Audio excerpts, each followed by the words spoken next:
ये सब बातें एक तरफ, लेकिन एक पहलू ये भी है कि राजनीति जबरदस्त हो रही है, सियासत हो रही है, अलग अलग रिएक्शंस आ रहे हैं सामने। समाजवादी पार्टी, बीएसपी के नेता सपोर्ट में उतर आए हैं और कह रहे हैं कि जांच होनी चाहिए। और राजीव चूंकि गाजीपुर में मौजूद हैं, राजीव ने वहां के लोगों से, गाजीपुर में स्थानीय लोगों से जब बात की तो लोग वहां पर रो रहे हैं, कह रहे हैं कि हमारा मसीहा था मुख्तार अंसारी, गलत हुआ, साजिश के तहत हुआ ये सब। देखिए, मुख्तार अंसारी का पूर्वांचल में अच्छा खासा रसूख था और अगर हम बात करें तो चाहे समाजवादी पार्टी हो, बसपा हो, काफ़ी समय तक जो मुख्तार अंसारी का सपोर्ट मिलता रहा। और जिस तरीके से अभी हाल फिलहाल की जो अब अगर 2017 की बात करें, जब से उत्तर प्रदेश में मुख्यमंत्री योगी आदित्यनाथ की सरकार ने काम करना शुरू किया और तब से जो माफियाओं की जो ताकत थी उसे कम करने का काम किया। और जिस तरह से सरकार ने काम किया और उसके बाद से माफियागिरी, अगर कहें माफियागिरी, तो काफ़ी हद तक कम हुई। उसमें कई बड़े नाम थे, जिसमें से एक अतीक अहमद का नाम था, मुख्तार अंसारी का नाम था, उसके अलावा भी कई सारे ऐसे बाहुबली थे। मुख्तार अंसारी का अपना एक रसूख था, बाहुबली, डॉन, माननीय और तमाम तरह से उनको शब्दों से उनको नवाजा जाता रहा है। लेकिन अभी जिस तरीके से बीते कुछ महीनों से, जब से वो जेल में थे, लगातार कड़ी पैरवी भी हो रही थी, उसके बाद फिर सजा का भी ऐलान होना शुरू हुआ, तो बिल्कुल that the poisoning or other things which are being blamed by the family in the jail, and now the airtight postmortem is going to be start after some time, because the people of the administration were waiting for the Umar to came. Ravi इस पर मेरे साथ लगातार बने हुए हैं, Indian news संवाददाता की मौजूदगी बांदा में भी है, इसके अलावा गाजीपुर में भी हमारी टीम मौजूद है जो कि वहां पर मौजूद लोगों के साथ लगातार बातचीत कर उनके रिएक्शंस जान रही है। सियासत की, इससे पहले रवि हम बात कर रहे थे कि जबरदस्त इस पर हो रही है, जांच की मांग की जा रही है और परिवार वालों की गाजीपुर में जो समर्थक हैं, प्रशंसक हैं, उनकी भारी भीड़ लगी हुई है। इस बीच परिवार के कुछ सदस्य ये मांग कर रहे हैं कि पूरे मामले की जांच होनी चाहिए। क्या किसी तरह की जांच की भी कोई बात आ रही है वहां से सामने, लखनऊ से? हाँ, देखिए, अब पूरी जो जानकारी मिली है कि पोस्टमार्टम का जो प्रोसेस होगा उसमें 5 डॉक्टर की टीम रहेगी, जिसमें लखनऊ के भी डॉक्टर शामिल होंगे और पूरा पोस्टमार्टम की वीडियोग्राफी होगी।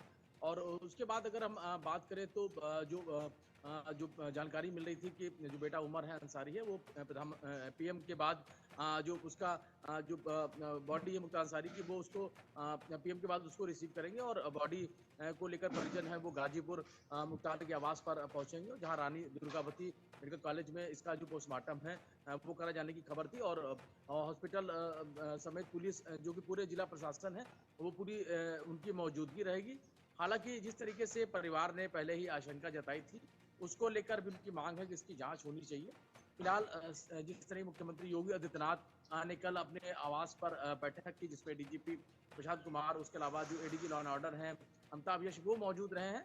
यानी इस घटना के बाद मुख्तार अंसारी की जो मौत की खबर आई है, पहले उनके बीमार होने की, उनके फिर हार्ट अटैक आने की और उसके बाद उनकी मौत की खबर आई है, तो उसको लेकर पूरे उत्तर प्रदेश में जहां सभी जो पुलिस कप्तान है उनको अलर्ट पर रहने के लिए कह दिया गया है।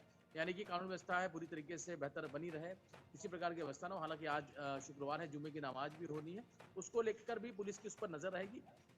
परिवार वालों की जो भी संदेह है उसको उन्होंने जरूर व्यक्त किया है। हालांकि इसको लेकर पॉलिटिकल रिएक्शन भी आ रहे हैं और हर तरफ से इस पूरे घटना की जांच की मांग जरूर हो रही है। और बिल्कुल सरकार की तरफ से भी जिस तरीके से अब इसको लेकर पोस्टमार्टम की वीडियोग्राफी है, परिवार वालों की जो भी आशंका है उसको किस तरीके से दूर करने की कोशिश है वो भी की जाएगी। तो कुल मिला के अगर हम बात करें तो मुख्तार अंसारी की मौत के बाद में जो भी सवाल उठ रहे हैं, उन सवालों के जवाब देने के लिए सरकार ने अपनी तैयारी कर ली है। और किस तरीके से आज उनके सुपुर्द खाक होने की जो प्रक्रिया है वो पूरी तरीके से संपन्न कराई जाएगी। हालांकि सबसे बड़ी बात यह है कि भारी सुरक्षा व्यवस्था की मौजूदगी इस दौरान देखने को मिलेगी, क्योंकि मुख्तार अंसारी एक बड़ा नाम था और मुख्तार अंसारी की मौत के बाद जो उसके समर्थक हैं उनमें भी कहीं ना कहीं लहर जरूर है। और वो अपने नेता की बात करें, विधायक माननीय की बात करें, बिल्कुल, तो और कहा उसको जाता है कि ये वक्त है और वक्त का पहिया जरूर बदलता है, कभी किसी को अर्श पर तो किसी को फर्श पर ले जाता है। वो मुख्तार अंसारी जिससे सब कांपते थे, सरकारें भी डरा करती थी, आज उस मुख्तार अंसारी का अंत हो गया, उस माफिया राज का अंत हो गया है। और एक उत्तर प्रदेश की अगर बात करें तो जब 2017 में योगी आदित्यनाथ आए थे उसी दौरान कहा गया था कि जो गुंडे माफिया हैं वो अपना बोरी बिस्तर समेट लें। परिवार वालों की ओर से हालांकि आरोप लगाए जा रहे हैं मुख्तार अंसारी के कि स्लो पॉइजन देकर साजिश के तहत उसे मारा गया है, लेकिन डॉक्टर्स का ये दावा है कि कार्डियक अरेस्ट हुआ है। लेकिन ये जरूर है कि एक डर और खौफ के साए में मुख्तार अंसारी जी रहा था 2017 के बाद से।